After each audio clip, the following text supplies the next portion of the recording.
And David put his hand in his bag and took thence a stone and slang it and smote the Philistine / Gonzaga in his forehead. If David had Bob Medina as an athletic trainer, that would have been more accurate. Yeah.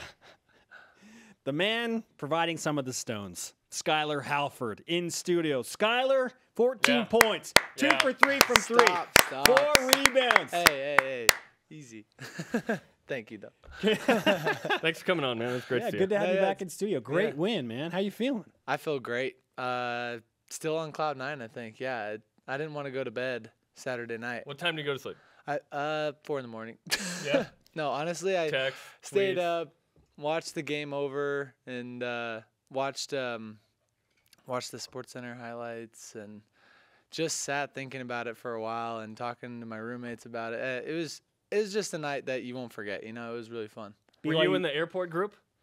Yes. Because some guys Yeah.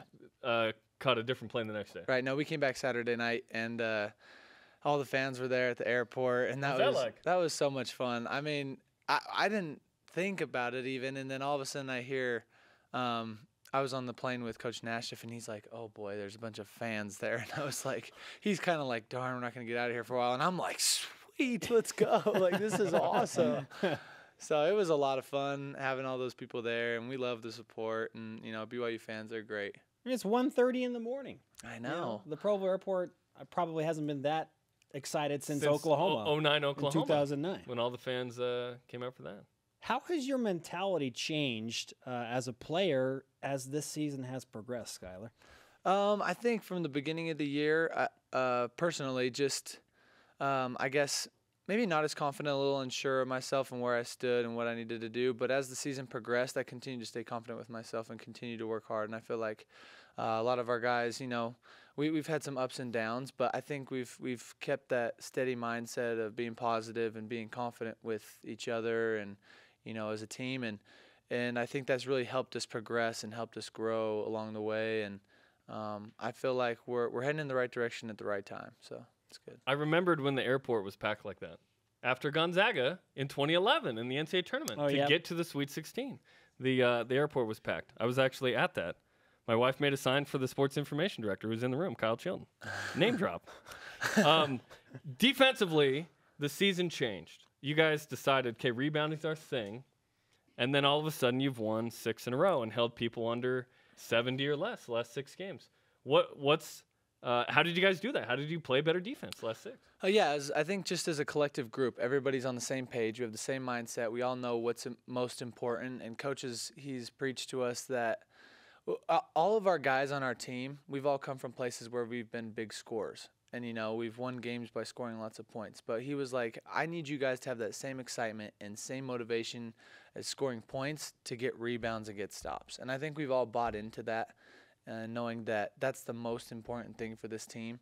When we rebound, when we out-rebound our opponents, we win. When we get stops, we win. And that's, I like to say, it's a cliche, defense wins championships. And it's so true. I think for us to be the elite team that we want to be, we've needed to make that transition. I think we're continually getting better at it, and we're finding our groove as far as getting those rebounds that we need and getting defensive stops.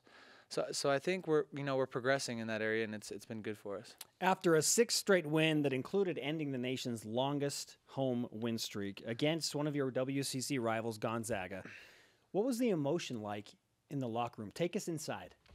After or before? Before and after. I'm interested to know before. What was the dynamic before and then after? It was interesting, I think, before, just that after the Portland game, from there on out, I just could feel as an entire group, and it's easy to say after you've won, but I honestly felt inside like, we're going to beat these guys. And everybody had that same belief, and Coach, told us, you guys here in this room right now are the only people that really believe that we're going to beat these guys. And I mean, because there's so many people out there, Gonzaga's too good, they're at home, and all those things adding up. I said those things myself. So, I mean, it was kind of a us against the world type feel. And in the locker room before, we just were really confident. And after, it was just complete celebration. So describe the celebration. I saw a video, so if you're lying, I'll know. No, we went inside, and there was water thrown around, and we had Josh and Corbin dumped a big old water bucket on Coach. And he still had to do interviews after that. Oh, my gosh, I know. That was the best. I mean, what do you expect, right? It's just such a great feeling, and hadn't beat a top 3 team in, you know, however many years, since 34. 81 or whatnot. Yeah.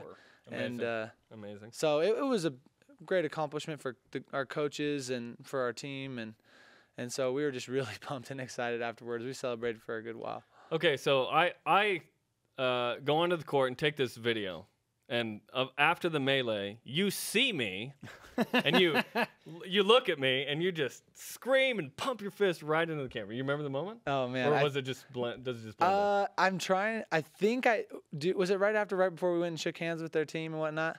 And If we can re-cue the video to see, Yeah, show we'll Skyler, play it you'll again. see the moment. Because you look at me, you acknowledge like, oh, it's you. I'm going to yell into the camera. I mean, I just remember screaming and yelling, and there might have been a camera, and I think I might have looked into it and screamed. I mean, more than likely, but It was Porto Alegre North Brotherhood. yes, right there. That's what it was.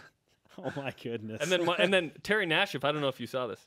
Dave Rose gave him a noogie. Did you see that? Oh yeah, I think I did Puts see him in that a as it was running headlock by. and- Yeah, had a little noogie and a little guy.